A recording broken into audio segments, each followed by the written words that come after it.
जन्मला, कसे वाढला, कैसे घडला तुम्ही, कैसे घडला तुम्ही. कुठली स्वप्ने आकांक्षा हृदय जपता तुम्ही. काय साधले काय हरपले, सारे जाणून घ्याया, सारे जाणून घ्याया. हा सृजन वेध, सृजन वेध, सृजन वेध, सृजन वेध, सृजन वेध, सृजन वेध, सृजन वेध, सृजन वेध, सृजन वेध. नमस्कार. शिवशाहीर असं नुसतं म्हटलं तरी अवघ्या मराठी माणसाच्या मनात जे नाव उभं राहील ते म्हणजे बाबासाहेब पुरंदरे. स्वतःला शिवशाहीर असं ते अतिशय आनंदाने आणि गौरवाने म्हणून घेतात. कारण त्यांना असं वाटतं की मी फक्त इतिहास पोचवत नाही, तर मी इतिहासामागची प्रेरणा जागी करतो. शिवाजी महाराजांचं कर्तृत्व आणि त्यांचं व्यक्तित्व यांचा नेमका वेध घेऊन त्यांनी मराठी माणसांच्या समोर एक भव्य अशा प्रकारचं व्यक्तित्व उभं केलं. हे व्यक्तित्व उभं करताना अनेक पद्धतीने त्यांनी ते उभं केलं. एकीकडे त्यांनी शिवचरित्र लिहिलं, दुसरीकडे एक महानाट्य उभं केलं, तिसरीकडे शिवसृष्टीचं अतिशय सुंदर असं भव्य स्वप्न बघितलं. मला असं वाटतं की या वेगवेगळ्या माध्यमातून शिवाजी महाराजांना लोकांच्या पर्यंत पोहोचवण्यासाठी आज 82 वर्षाचे असलेले बाबासाहेब सतत झटतायत. अगदी कालपर्यंत त्यांनी शिवाजी महाराजांच्यावरची व्याख्यानं दिलेली आहेत, ते देत आहेत. एक ध्यास आहे, एक वेड आहे. त्यांच्या या कार्याकडे आणि त्यांच्याकडे बघितलं की मला सावरकरांच्या 2 ओळी आठवतात. हे मातृभूमी तुझला मन वाही येले, वक्तृत्व वाग विभवही तुझं अर्पी येले. एका अर्थाने बाबासाहेबांनी स्वतःला शिवाजी महाराजांच्यासाठी अर्पण करून घेतलेला आहे असं मला वाटतं. त्यांचा प्रत्येक श्वास शिवाजी महाराज असंच म्हणत असावा असं कोणाही त्यांच्या श्रोत्याला किंवा त्यांचं वाचणाऱ्या माणसाला वाटत राहील.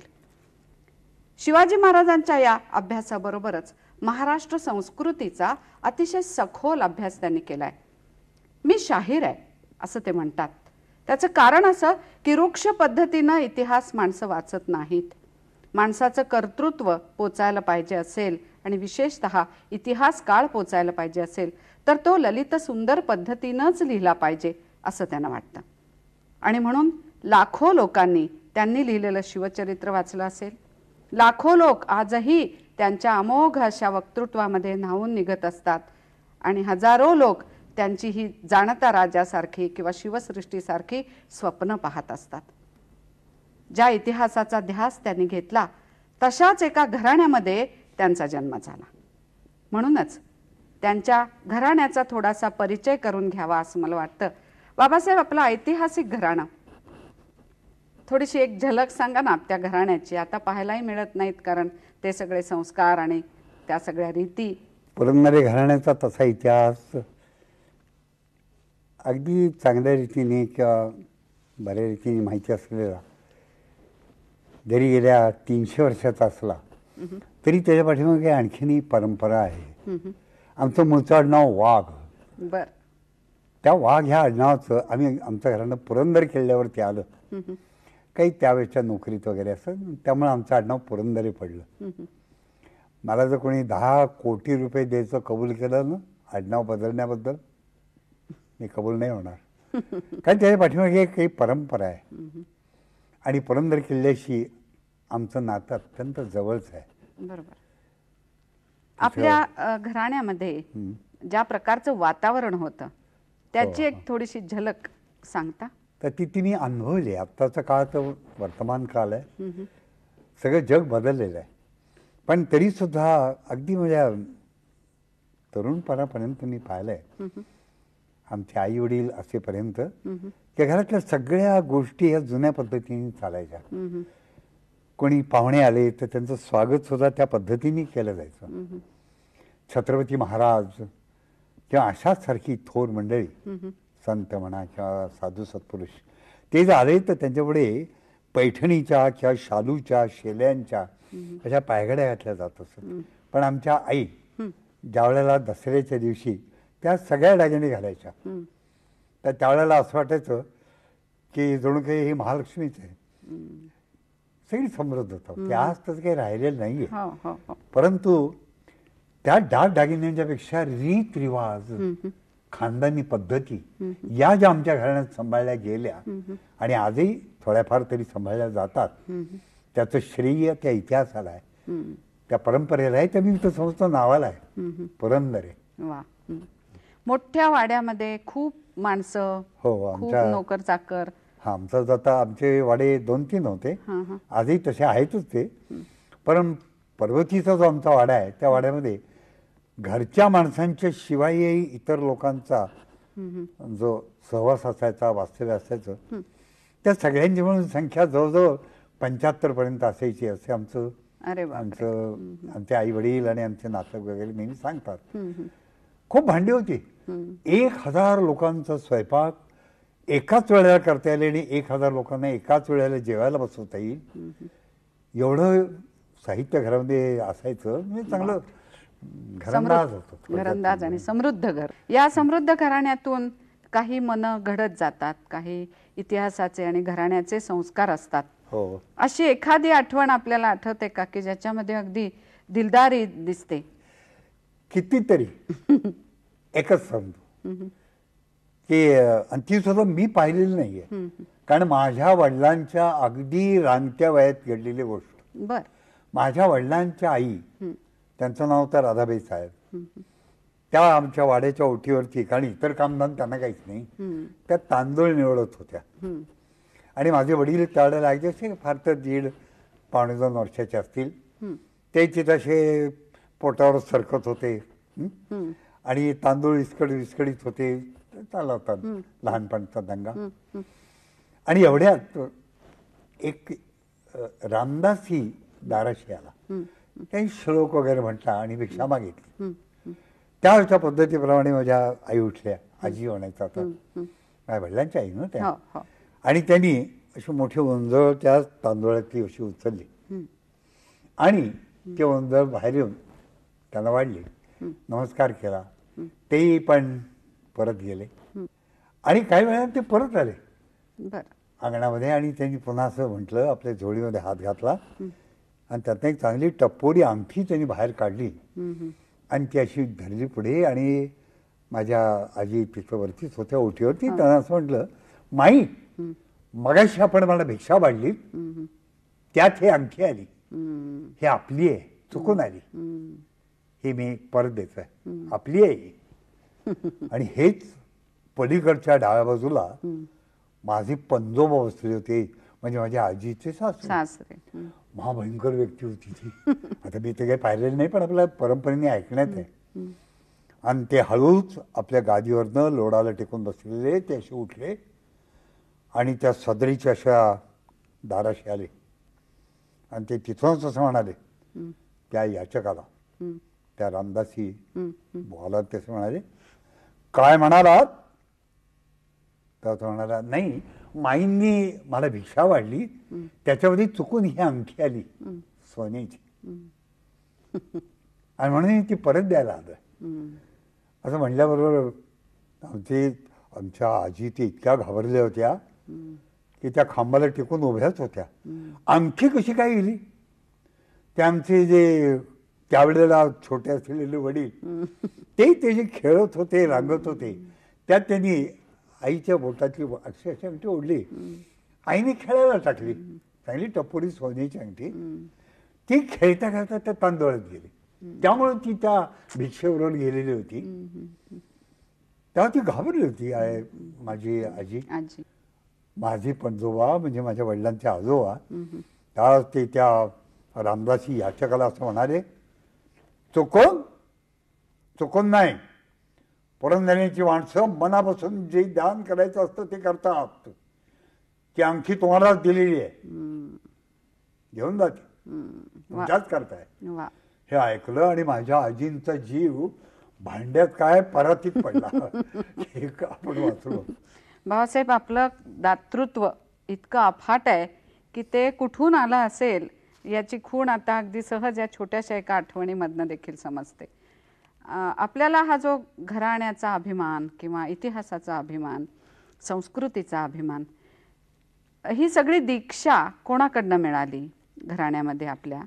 खरं मला ती कणाकणात मिळाली. घरातले सगळ्या नित्य आणि नैमित्तिक सण समारंभ कार्यक्रम, येणारे जाणारे पाहुणे, त्यांचं आगत स्वागत, घरामध्ये होणारे वेळोवेळी गाण्याचे कार्यक्रम, कीर्तन, आमच्याकडे कीर्तन व्हायची. अरे वा. ते असे काही विशेष उत्सव वगैरे असेल ना, गणपती उत्सव म्हणा, नवरात्र, त्या सगळ्या ह्याच्यातनं माझ्या मनावरती ते खोलवर असं गोंदावत असं ते माझ्या मनावरती ते उमटत गेलं. याचं कारण माझे वडील, खरोखर माझे वडील तीर्थरूप होते. त्यांचं वागणं बोलणं स्वभाव सगळ्याच बाबतीमध्ये ते अगदी खरोखर असं उदात्त व्यक्तिमत्व होतं. ते प्रसिद्ध वगैरे नव्हते, व्याख्यान देण्याचा उपद्व्याप त्यांनी कधी केला नाही. पण जे आमच्याशी बोलायचे, घरातल्या लोकांशी बोलायचे, त्या बोलण्यातनं सहज बोलणे हाची उपदेश, त्याच्या बोलण्यातच म्हणजे असं काहीतरी आम्हाला मिळून द्यायचं की असं वाटायचं आपल्याला काहीतरी आज नवीन दागिनाच मिळाला. पण त्याच्याही पलीकडे ते चित्रकलेचे शिक्षक होते, उत्तम चित्र काढायचे. इतिहासाचा त्यांचा चांगला व्यासंग होता असं पण म्हणूया. त्यानंतर मोडी ते चांगलं लिहित असत. आणि आणखी काय काय काय काय त्यांनी आपल्याला दाखवलं, ऐकवलं, माणसं पाहायला दिली. त्याबद्दल थोडंसं बोला ना. अनेक किल्ले तर त्यांनी मला स्वतः दाखवले. मी पहिला किल्ला माझ्या वयाच्या 8व्या वर्षाच्या आधीच थोडा पाहिला, तो म्हणजे सिंहगड. कदाचित त्यांच्या कडेवर बसून अगदी बालपणी पुरंदरला गेलो असेल, पण ते काय मला आता आठवत नाही. परंतु सिंहगडची मात्र मला आठवण आहे. आणि त्या सिंहगडचं दर्शन त्यांनी घडवलं. सिंहगड समजावून सांगितलं की सिंहगड हे काय आहे आणि तो कसा बांधलाय, ते दरवाजे कसे, असा दरवाजा हा का बांधला, ह्या तटाची ही बाजू आहे ती अशी का बांधली, ते खाली डोकावून पाहत शत्रू कसा येईल, इत्यादी सगळ्या कल्पनांच्या सकट त्यांच्या स्वतःच्या मनातले विचार हे त्यांनी मला वेळोवेळी सांगितले. फार मनावरचे असे खोलवर गेले बघे. आणि त्यांचं वाचन फार असल्यामुळे ते मधनाहून असे एक एक संदर्भ द्यायचे. कधी बखरीतला द्यायचे, कधी एखाद्या इतिहासातल्या पत्रातल्या द्यायचे, पोवाड्यातल्या द्यायचे. गाता वगैरे त्यांना काही येत नव्हतं, पण सहज पोवाड्याची एखादी ओळ, गद्य ओळ ते म्हणून जायचे आणि ते आणखीन मनामध्ये रुजायचं. तुम्ही लहानपणी आणि मोठेपणी म्हणजे आजपर्यंतही खूप छान नकला करता. मी त्यातल्या अनेक पाहिलेल्या आहेत. तर लहानपणापासूनच हा नकलांचा छंद होता का? हो. की एखादी समजा कोणी व्यक्ती आली तर ती बोलते कशी, ती बघते कशी, बसताना उठताना काय म्हणते का, हरे राम वगैरे असं काही, ते हे मी बरोबर त्याच्या देखत नाही कुठेतरी असं बाजूला, पण मी ती करत असे. मी नक्कल केली नाही, ती फक्त माझ्या वडिलांची आणि आईंची. त्यांची नक्कल मात्र मी केली नाही. पण आधी जे जुने माझे काही नातलग आहेत, इष्टमित्र आहेत, संबंधातले लोक, ते मला असं म्हणतात, अरे बाबासाहेब तू जे बोलतोस ना ते अगदी थेट सरकारांच्या सारखं बोलतोस. सरकार म्हणजे आमचे वडील, अगदी तसं बोलतोस. आणि मलाही ते जाणवतं की म्हणजे हातवारे होतात, माझ्या भुवयांची हालचाल होते, मी कित्येकदा मान हलवतो, ते वडिलांसारखं झालो असं मला ते जाणवतं. म्हणजे तशा अर्थाने पाहिलं ना तर मी आधी जी नक्कल करतोय ते एका अर्थाने वडिलांचीच आहे, पण मला नक्कल वाटत नाही. ते सहज काय असेल ते. त्यांना पण हे नक्कल करण्याची आवड त्यांना उमगली केव्हा तुमची? एक दिवस काय झालं, आमच्याकडे ते प्रभाकर कंदील असायचे, सगळ्यांच्याचकडे होते, पण तसा मध्यावरती टांगलेला गजाला तो प्रभाकर कंदील, कोणी नव्हता अवतीभोवती, आणि दारवंत्र खोलीचं उघडं, आणि भिंतीवरती रात्रीच्या वेळेला त्या प्रभाकर कंदिलाचा जो उजेड पडला होता, त्या उजेडात मी मध्ये जाऊन भिंतीवर पडणाऱ्या माझ्या सावलीत मी आदल्या दिवशी जे पाहिलं होतं काही नाटकामध्ये, अभिनय तो मी तिथं करत होते, हातवारे वगैरे करून ते मी करत होतो. आणि ते करत असताना मी त्यात रमलो होतो. मला गंमत वाटत होती. आणि एवढ्यात आणखीन एक माझ्या सावलीत आणखीन एक सावली मिसळली. घाबरलो, तुम्ही ओळखलं तीर्थरूप. आणि वडीलच आलेले होते आणि त्यांनी मला पाहिलं आणि मी इतका घाबरलो. मी वडिलांना अतिशय भीत असे. का बरं? तसंच दरारा होता. मी मार तितकाच खाल्लाय जेवढं प्रेम माझ्या वाट्याला आलं तितका मार पण खाल्ला. आणि माझी मार खायची ऐपतही चांगली होती.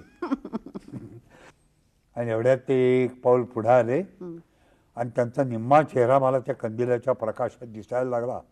आणि तो वटारलेला एकच डोळा आणि माझ्याकडे पाहत होते. मला म्हणाले, बाबासाहेब. ते मला बाबासाहेब म्हणायचे आणि अनेकदा श्रीमंत या नावाने मला हाक मारायची. आमच्या घरामध्ये आमच्या आईना आणि मला ते श्रीमंत म्हणायचे. आणि त्यावेळेस म्हणाले, बाबासाहेब नट व्हायचंय, नाटकात काम करायचंय.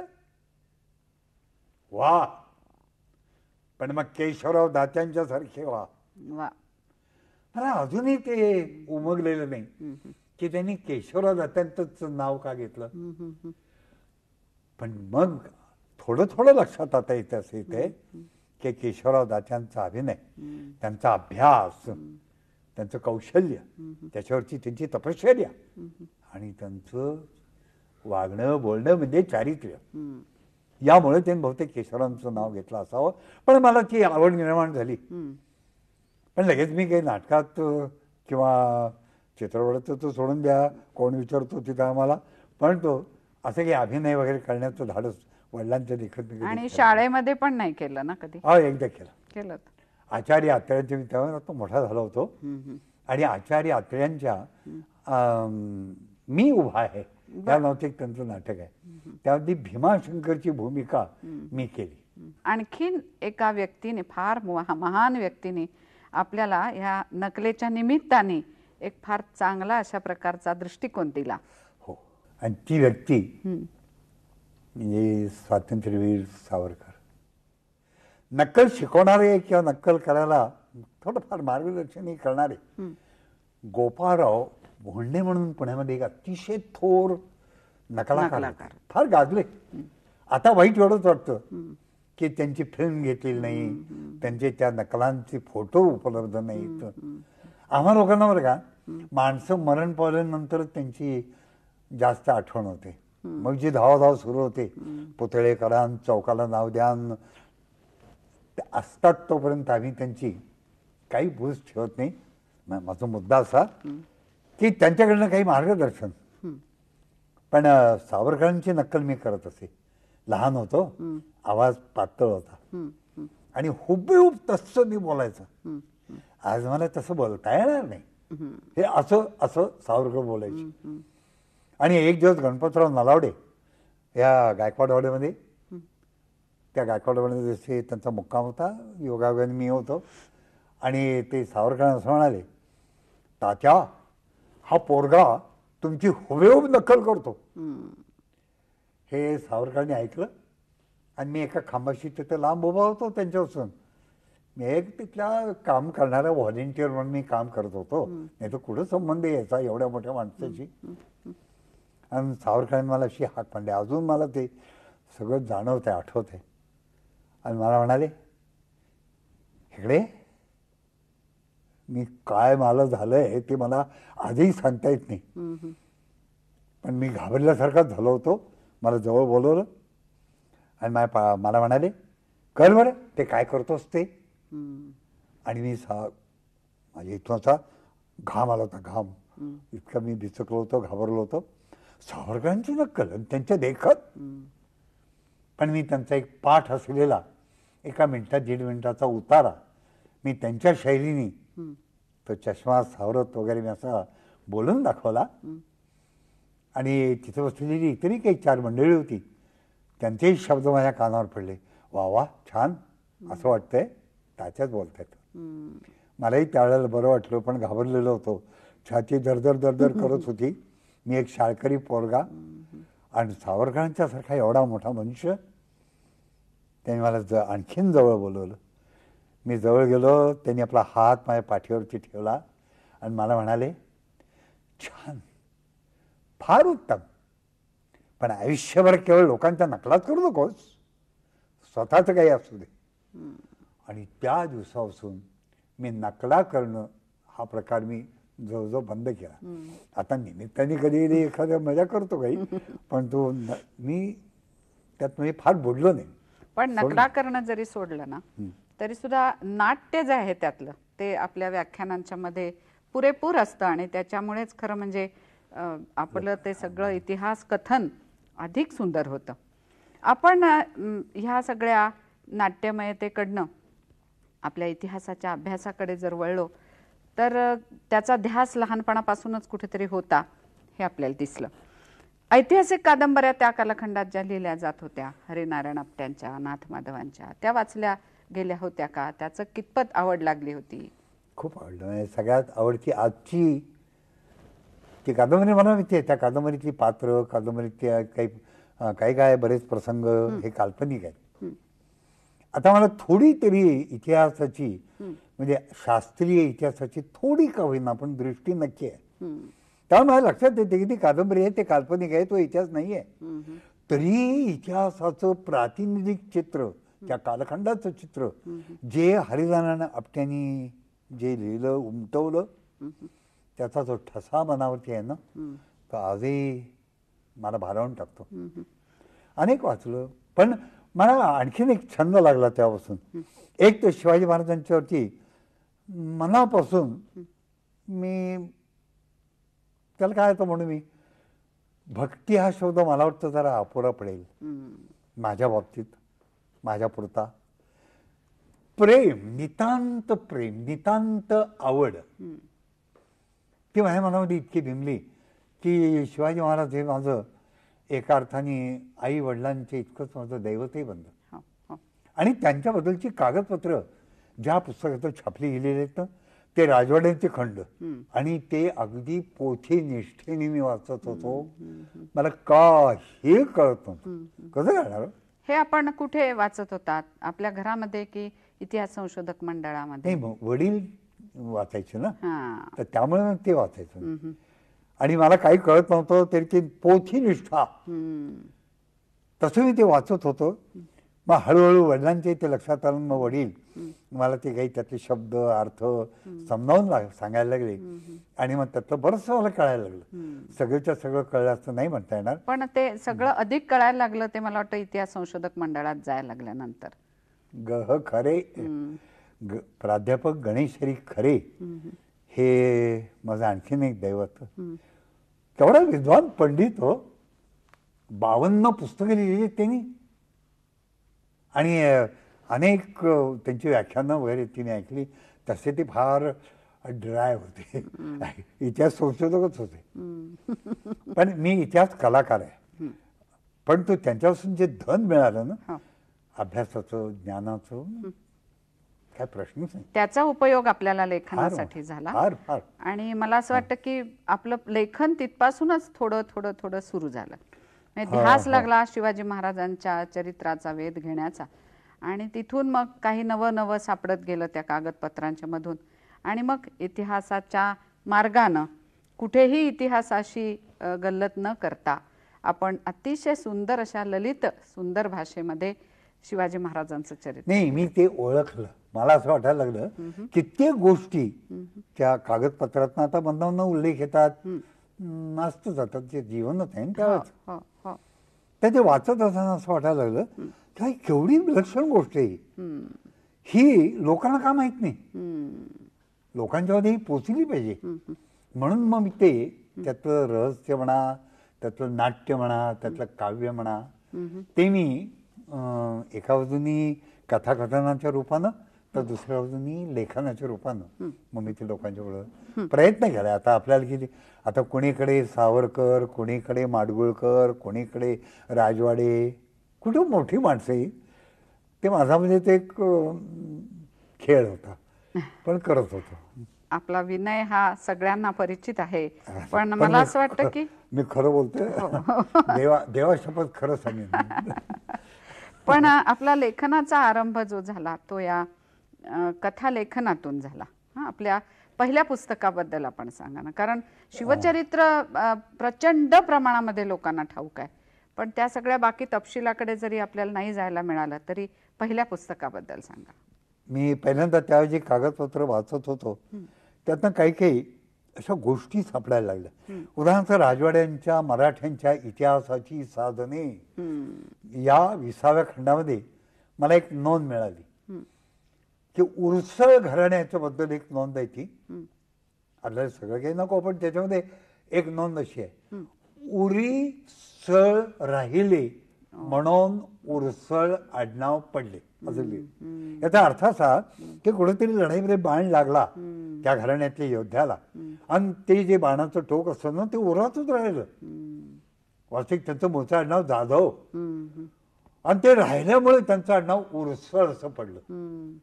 मी म्हणलं काय गंमत आहे, तेवढं भीषण नाट्य आहे त्यात. मग अशाच अनेक लहान मोठ्या हकीकती जेव्हा मला त्या मधून सापडायला लागल्या ना, तेव्हा मग मी म्हटलं की आपण लिहून काढावं. पण हे लेखन सुरू करून त्याचं ज्या वेळेला पुस्तक झालं त्यावेळेला हो, त्या मी विशेषतः मग पहिल्यांदा मग मी शिवकालातल्या कथा एकत्र केल्या हकीकती, आणि मग त्याचं मी कथालेखन केलं. गुपचूप कोणाला कळणार नाही, छापलं तर नाहीच कुठेही पुस्तकात आपलं मासिकात वगैरे, पण मी ते लिहून काढल्या आणि मग त्याचं खरंच एक पुस्तक तयार केलं. माझ्या ओळखीचे एक प्रेसचे मालक, त्यांच्याकडे गेलो, म्हटलं हे पा याचं सगळं बिल मी नंतर नक्की देईन, फक्त हे छापून काढा आत्ता. कारण मी काही मिळवतो नव्हतं.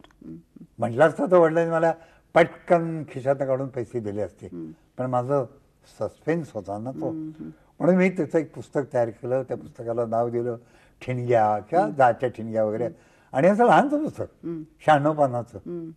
आणि ते छोटंसं पुस्तक मी छापलं आणि ते घरी घेऊन आलो. आणि घरी आणल्यानंतर माझे वडील बसलेले होते आणि उशीर झाला होता घरी यायला. तर पहिली सलामी आम्हाला मिळाली, या श्रीमंत फार लवकर आलात, कारण अंधार पडला होता. त्या अंधारात उशिरा आमच्याकडे येणं, मुलांनी फार वेळ बाहेर यायचं नाही. पण मी आपला पुढे गेलो आणि वडिलांच्या समोर जाऊन उभा राहिलो. ते पाहायला लागले की हे काहीतरी या पोराच्या मनात काही वेगळं आहे काय. त्यांनी मग असं माझ्याकडे पाहिलं आणि मी आणलेलं पुस्तक हे एका रुमालाच्या घडीवरती ठेवलेलं मी त्यांच्यापुढे धरलं. ते पाहतच राहिले. काय ते फार मोठे बोलायचे, काय आणलायत. मी त्यांच्या हातात दिलं, पुस्तक पाहिलं, साधं पुस्तक. त्याचं पहिलं पान त्यांनी उलटलं आणि पुढच्याच पानावरती त्यांचंच नाव होतं, अर्पण त्यांना मी अर्पण केलेलं होतं. आणि हा सांगतो इतका विलक्षण आनंद झाला. त्याने मला एकदम असं जवळच ओढलं आणि पोटाशी धरलं. काही बोलले नाही. वडील ज्याला अपरंपार प्रेम करायचे ना, त्याला काहीच बोलायचे नाही. मग मला एक वाक्य मला आठवतं एका इंग्लिश नाटकातलं, true love is always silent. Babasaheb, शिवचरित्राचं लेखन आपण केलं पाहिजे आणि सर्वसामान्यांच्या पर्यंत हे प्रचंड कर्तृत्व आपण पोचवलं पाहिजे, अशी प्रेरणा तर फार दिवसापासून आपल्या मनात असेल. पण रूढ पद्धतीनं शिवचरित्र न लिहिता अशा ललित सुंदर पद्धतीनं ते लिहावं असं आपल्याला कसं वाटलं? बखर वाङ्मयाच्या शैलीत आणि एकनाथ, तुकाराम महाराज आणि विशेषतः ज्ञानेश्वर यांच्या शैलीचा आपण सर्वजण फार मोठे आपण चाहते आहोत. त्याच्या शैलीचा मलाही पण अतिशय छंद, आवड. आणि त्यामुळे असं वाटायला लागलं की यांच्यासारखं आपल्याला इतकं तर शक्यच नाही, पण तो निदान त्या पद्धतीनं त्या चालीवर आपल्याला थोडं गाता आलं तर बरं होईल. म्हणून मग मी ती ही पत्करली. आणि आणखीन काय झालं बाळ, की मी त्या किल्ल्यावरनं हिंडत होतो, खेड्यापाड्यातनं हिंडत होतो, खूप हिंडलो, मैल सह्याद्रीतनं गावागावातनं मी हिंडलो, लोकांशी मी बोलत होतो. कधी कधी छोट्या छोट्या शाळा असायच्या ना, खेडेगावी शाळा, त्याच्यातनं जायचा. त्यामुळे असं लक्षात यायचं तिथल्या शिक्षकांनाही इतिहास माहित नाही, मुलांना मुळीच माहित नाही. आणि एवढं प्रचंड धन आपल्याविषयी पडलंय, एवढ्या कथा आहेत. मग त्या केवळ आपण काल्पनिक कथा इतर सांगत बसण्यापेक्षा या इतिहासातल्या कथा या मुलांना का सांगितल्या जात नाही? बरोबर आहे. पण इतिहास अशा पद्धतीने मांडावा, म्हणजे आज मी आपल्या व्याख्यानाला अनेकदा येते. परवा मी पाहिलं की 5-6 वर्षाच्या मुलापासून 80-85 वर्षाच्या माणसापर्यंत प्रत्येक जण त्याच्यामध्ये गुंततोय. तर ही जी कला आहे ना, ही कला आणि या माध्यमातून शिवचरित्र यावं याचं कारण मी जसं जुनं वाङ्मय वाचलं, बकरी वाचल्या आणि संत वाङ्मय वाचलं ना, तसे शाहिरांचे पोवाडे आणि कीर्तनकारांची कीर्तन ऐकले. काही काही कीर्तनकार तर असे कीर्तन करायचे. उदाहरण एक काशीकर बुवा म्हणून होते, ते कीर्तनाला उभं राहिलं म्हणजे असं वाटायचं जणू की साक्षात शनिवार वाड्यातनं पेशवाच इथं आलाय. असा त्यांचा तो वेश आणि त्यातनं त्यांचं गायन कथन हे इतकं प्रभावी होतं की आता त्यांची मी नक्कल करतच होतो. आणि मग त्यातनं असं दिसायला लागलं की यात काही एक सामर्थ्य आहे. या सामर्थ्याचा आपण आपल्या या कथनात आणि लेखनात सुद्धा आपण का उपयोग करू नये? हे गमत सांगू, मी ज्यावेळेला लिहितो ना, त्या लिहिताना माझ्या अशी एक डोळ्यापुढे एक कल्पना असते की जणू काही त्यावेळीची एखादी स्त्री, त्यावेळेच्या जिजाऊ साहेब, त्यावेळेच्या एखाद्या येसुबाई साहेब, एखाद्या सैनिकाची पत्नी आई, तीच जणू माझ्या समोर बसली आणि तिला मी ते सांगतोय. मी तिला ते समजलंही पाहिजे आणि तिला पटलंही पाहिजे, कारण ती साक्षीदार आहे या माझ्या सगळ्या लिखाणाची, त्या काळातली. म्हणजे दृश्य उभं करण्याची आपली ताकद आणि भाव निर्माण करण्याची ताकद, ते मला स्वतःला काही जाणवत नाही. मी त्यावेळेला काय काय करत असतो, माझे हात वारे वगैरे, ते मला कित्येकदा स्वतःलाही जाणवत नाही. पण लेखनातून आणि व्याख्यानातून आम्हाला जाणवत राहतं ना सारखं. त्यामुळे ते निरपवाद आहे, त्याच्याबद्दल काही कोणाच्या मनामध्ये शंका असण्याचं कारणच नाहीये. एक प्रश्न असा होता की शिवाजी महाराजांचं चरित्र आपण लिहायला घेतलं, पण इतिहास साधनं आपल्या हाताशी सगळी होती का? सलग असा एक संपूर्ण काळ उभा करावा, व्यक्तित्व उभं करावं, अशी सगळी साधनं आपल्याला उपलब्ध होती का? एक तर माझ्या घरामध्ये दागदागिने, शादू, पैठण्या, कपडे, तलवारी, डाली, आज जरी तुम्ही माझ्याकडे आलात ना तरी तुम्हाला म्हणजे सगळीकडे हत्यारं किंवा जुन्या वस्तू, अँटिक्स म्हणतात हल्ली आपण त्याला, अँटिक्स म्हणतात, अशा तऱ्हेच्या जुन्या वस्तू, जुन्या गोष्टी, जुन्या मूर्ती, हे सगळं अवतीभोवती दिसेल. हे माझ्या वडिलांच्या वेळेलाही पण होतंच. त्याचा एक परिणाम माझ्या मनावरती होत गेला. त्या खरीचमुळे म्हणजे एवढा मोठा ज्ञानाचा सागरच मुळे माझ्या किंवा त्यांच्या काठावरती मी उभा होतो. बरोबर. त्यामुळे मला ते मिळत गेलं. आणि त्यांचे आणि त्यांच्यासारखे इतरही पण संशोधकांचे माझ्यावरती उपकार असेल की एखादा पुरावा ग्रंथात शोधायला 2 तास लागतील, पण खऱ्यांना विचारल्याबरोबर, म्हणजे खऱ्यांना किंवा शंकरराव जोशींना किंवा आमचे मारुतराव विश्रामराव गुजर किंवा आमचे कोल्हापूरचे आप्पासाहेब पवार यांना विचारल्यानंतर ते पटकन बटन दाबल्यानंतर दिवा लागावा ना तसं ते सांगायचे. पण महाराजांच्या जन्मापासून त्यांच्या निधनापर्यंत असा सलग कालखंड त्या कागदपत्रातून आपल्यापाशी उपलब्ध होता का? नाही, मला तसा तो जुळवावा लागला. कारण तशा तऱ्हेचं आपल्याकडे कागदपत्रही पण कालक्रमशः पण नाहीत, एकत्रही नाहीत, अनेक ग्रंथात नाहीत, आणि अनेक व्यक्तींनी अभ्यास केलाय, ते व्यक्ती सुदैवाने आपल्याला विद्यमान आहेत, उपलब्ध आहेत. त्या सगळ्याचा मी फायदा घेतला. पण काही कालखंड असा महाराजांच्या आयुष्यातला होता का की ज्याच्याबद्दल काहीच उपलब्ध नाही? ते कोणालाच नाही, बाराही पण नाही, पण त्याचा अन्वय लावावा लागला असेल. मग ते दुवे जुळताना तर्क, काल्पनिक तर नाही, मी त्याला तर्क म्हणेन, त्या तर्काने ते मांडले, तर्काने मी मांडत गेलो. आणि आज आता राजा शिवछत्रपती मी लिहिलं आहे, त्यात अनेक ठिकाणी मी ते लिहिलेला उल्लेख केलाय. असं वाटतं हे यावेळेला घडलं असेल का असं म्हणलं. म्हणजे माझा तर्क आहे तो. हो, बरोबर. म्हणजे प्रेक्षकालाही ती मी किंवा तो माझा वाचक आहे त्याला मी एक गती देतोय की मित्रा तुम्ही पण विचार कर, पटतं का तुला, हे पटतं का, असं असेल झालं असेल म्हणून. असा तो माझा प्रवास आहे. हो हो. आणि बखर वाङ्मयाचा मगाशी आपण उल्लेख केला. मला असं वाटतं भाऊसाहेबांच्या बखरीचा आपल्याला या संदर्भात खूप उपयोग झाला. काय नेमकं नाव घेतलं की भाऊसाहेबांची बखर हे म्हणजे मराठी भाषेतलं एक भूषणच आहे. ते काय भाषा आहे. आणि त्याच्यातनं आपण शैली, सभासदाची बखर, चिटणीसांची खूपच बखरी आहेत ना. काही मागच्या काळातल्या आहेत, काही पुढच्या, अगदी महिकावतीच्या बखरीपासून ते आजच्या काळातल्या मी म्हणेन डॉक्टर त्र्यंबकराव सरदेश बखर एका राजाची, कथा एका यांच्यासारख्या आजच्या बखरकारापर्यंत हे सगळे माझे परममित्र आहेत.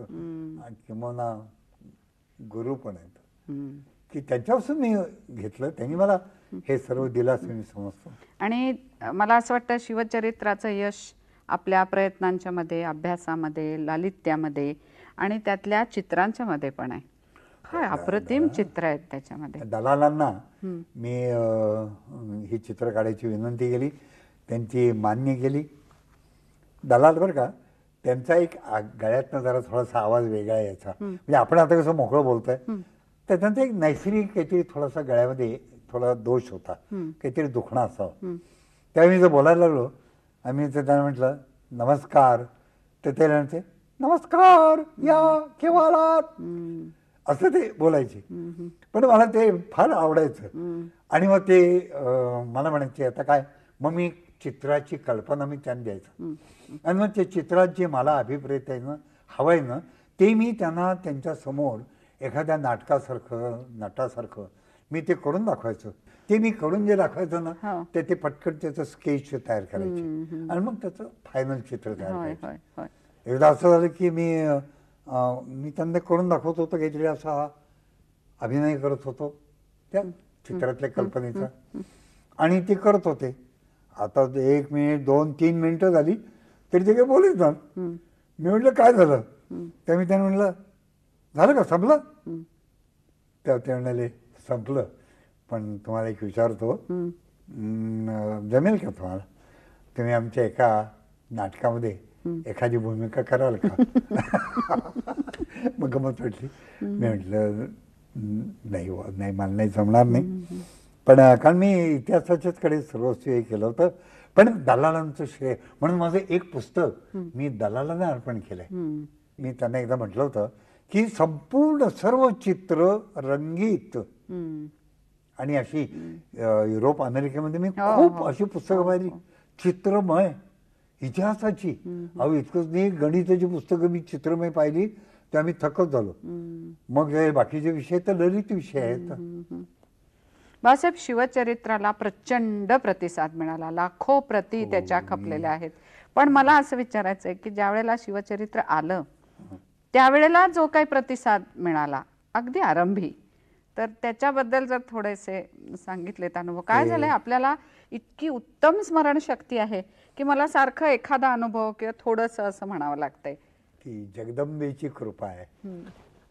त्या जगदंबेच्या कृपेमुळेच मी हे करू शकतो अशी माझी प्रामाणिक श्रद्धा आहे. पण त्यावेळेला माझी पुस्तकं छापून आली, कर्ज काढून केलं, आणि छापून येईपर्यंत तो जो लेखक असतो ना, तर अगदी खुश असतो स्वतःवर.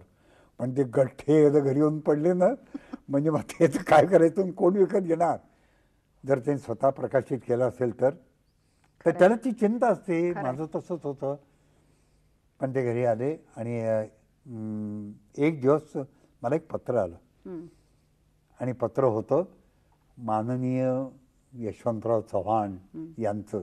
ते आपले त्यावेळेला मुख्यमंत्री होते ना, आणि त्यांच्या सेक्रेटरीचं पत्र होतं की आम्हाला माननीय मुख्यमंत्र्यांना आपल्याला भेटायची इच्छा आहे. गेलो, भेटलो. त्यावेळेस ते मला म्हणाले, होय तुम्ही केव्हा लिहिलं होतं आणि कसं काय, कसा प्रतिसाद आहे. तर म्हटलं प्रतिसाद ठीक आहे वगैरे. ते मला म्हणाले फार छान आहे, चीप एडिशन काढा वगैरे. आशीर्वाद तो उत्तम होता. त्यांनी मला सहाय्य थोडंफार केलं, काही प्रति शासनाकरता घेतल्या, यात काही शंकाच नाही. खरं म्हणजे माझे मोठे गिऱ्हाईक पहिले महाराष्ट्र शासनाचे मुख्यमंत्री. वा. पण नंतर मग एक घटना घडली. मी मुंबईवरनं पुण्याला येत होतो. माझ्यासमोर एक वाचक बसला होता, वर्तमानपत्रवाला, कोणी बसला, त्याचा मराठाचा अंक होता. आणि माझं असं लक्षात आलं की मराठ्याचा त्या दिवशीचा अग्रलेख हा शिवाजी महाराजांच्यावरती आहे. राजा शिवछत्रपती असं मला ते लांबून दिसत होतं. त्याचं वाचून झाल्यानंतर मी मागितलं, त्यांनी पटकन दिलं. मला वाचता घ्या. आणि मी अग्रलेख पाहिला, तो अग्रलेख माझ्यावरती होता, आत्र्यांनी लिहिलेला, आणि माझ्या पुस्तकावरती होता. आणि त्यांनी आता आत्र्यांच्या त्या वैभवशाली आणि अत्यंत उदार भाषेमध्ये गेल्या 10,000 वर्षात वगैरे, पण तो इतका मनापासून त्यांनी अग्रलेख लिहिला होता. आणि आत्रे ही काय जादू आहे हे अनेकांनी अनुभवलं आहे. साक्षात मी पण त्या दिवशी अधिक अनुभवली. माझ्या त्या अग्रलेखाचा परिणाम असा की माझ्या शिवचरित्राच्या प्रती खरं वाटेल पुढच्या 15 दिवसात संपले. मी अतिशय कृतज्ञ आहे ह्या सगळ्यांशी. मी आणि पु ल देशपांडे, त्यांचं एक पत्र आलं मला, आणि त्या पत्रात त्यांनी लिहिलं होतं, सप्रेम नमस्कार वगैरे वगैरे पुढे लिहिलं होतं, शिवाजी महाराजांचा आणि आमचा तह मॅट्रिकच्या वर्गातच मोडला, तो तुमच्यामुळे पुन्हा जुळला.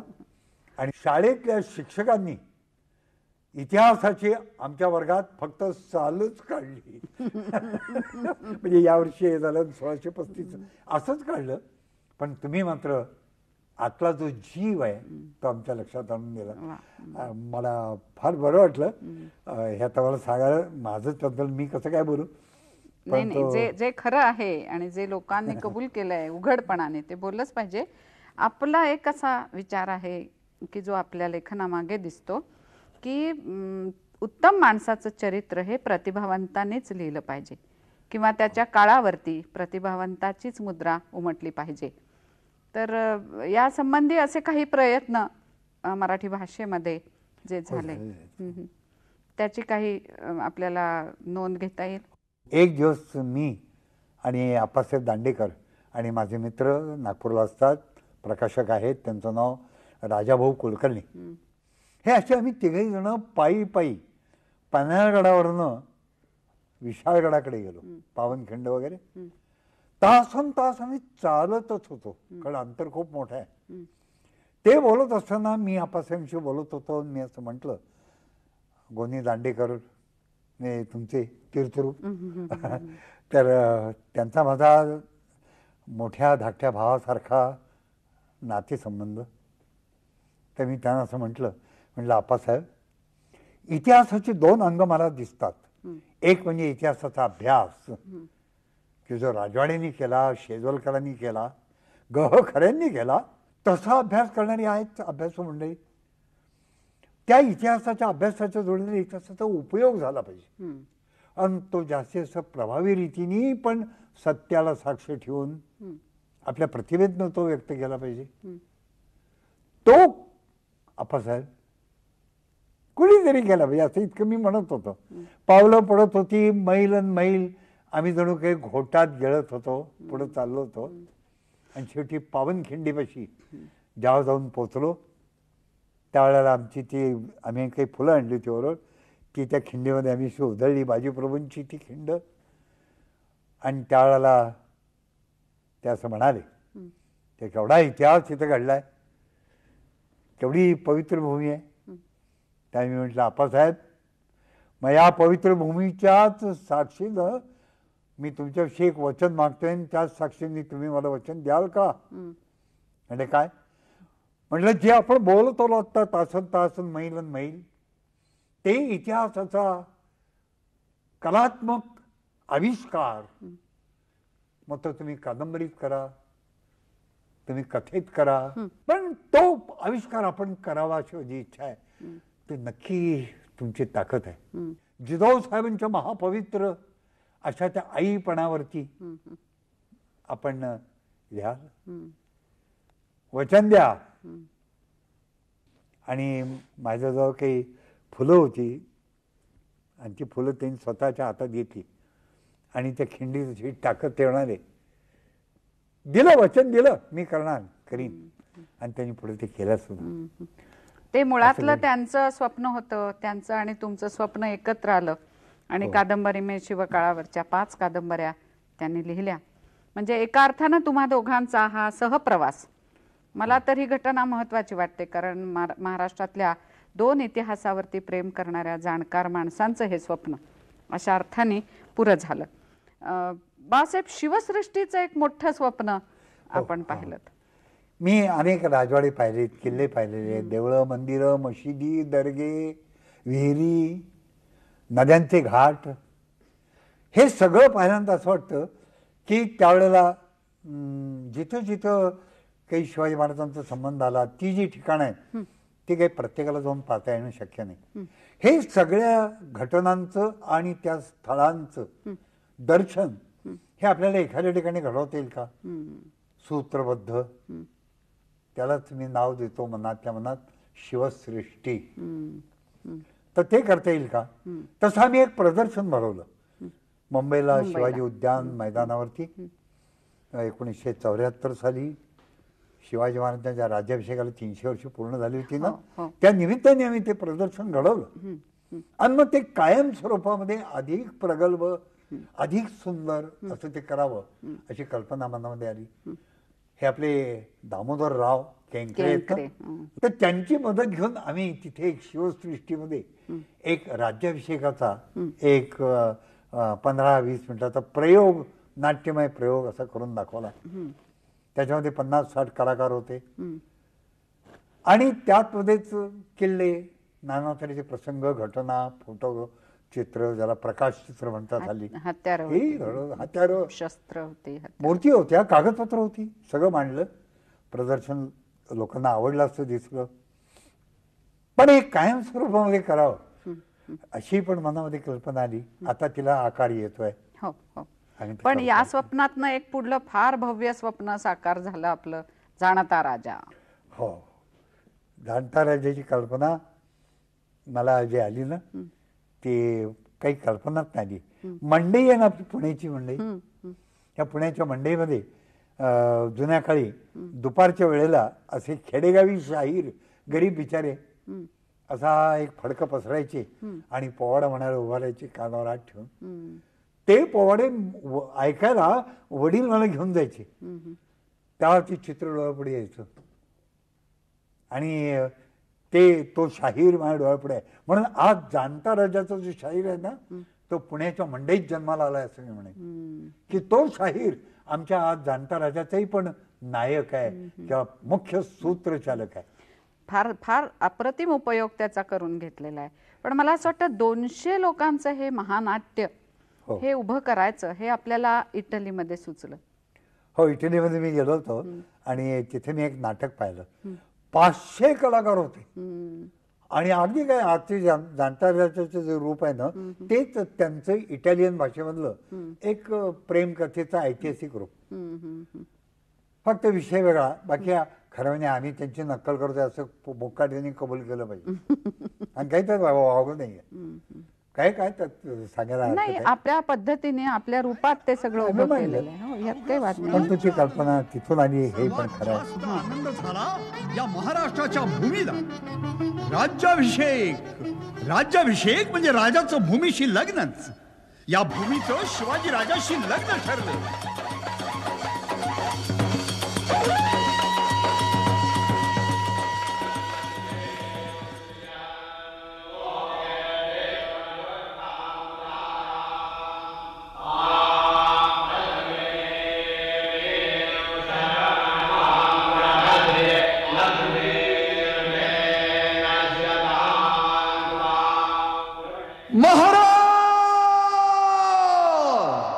प्रौढ प्रताप पुरंदर क्षत्रिय कुलावतांस सिंहासनाधीश्वर महाराजाधिराज राजा शिवछत्रपती की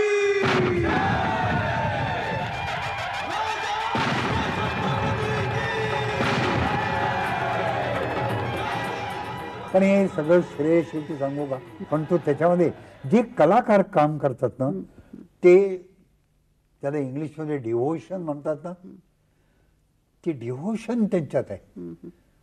लहान मुलं आहेत, मुली आहेत, बायका आहेत, पुरुष आहेत, कुटुंबाच्या कुटुंब त्यात काम करतात. हे आपलं भाग्य आहे बाबासाहेब, कारण आपलं डिव्होशन, आपली निष्ठा, शिस्त हे सगळं त्यांच्यापर्यंत आपण पोचू शकलात.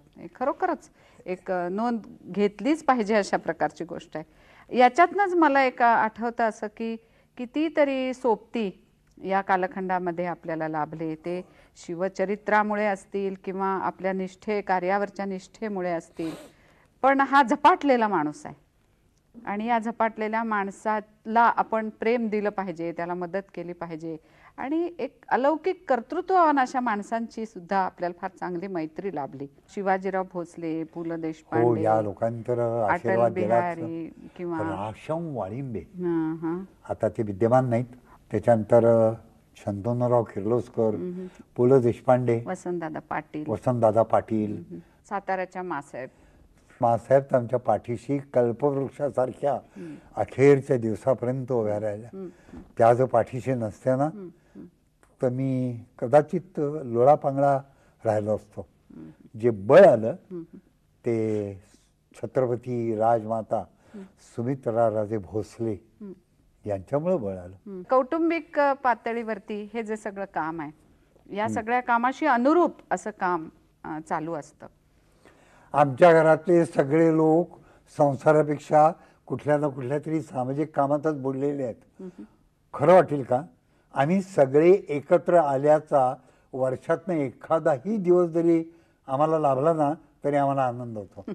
सगळे एकत्र आलेत, सगळे एकत्र बसलेत, एकत्र जेवलेत, क्वचित. एका माणसाबद्दल मला फार कुतूहल आहे की जो 24 तास जवळपास आपल्या बरोबर असतो आणि त्याचं बळ, त्याची माया, त्याचं प्रेम हे सतत आपल्या बरोबर असतं. आणि ते फार आवश्यक आहे, कारण कुठल्याही मोठ्या माणसाला अशा प्रकारच्या एका मित्राची फार मोठी गरज असते. त्या मुलाचं नाव प्रतापराव टिपरे. तिथे माझे शब्दही थांबतात. युरोपपासून ते अगदी एखाद्या डोंगरी किल्ल्यापर्यंत माझ्याबरोबर सावलीसारखे राहणारे, आणि मला काटा बोचला तर त्यांना बोचतो का काय अशी जाणीव वाटावी. इतकी माया, इतकं प्रेम.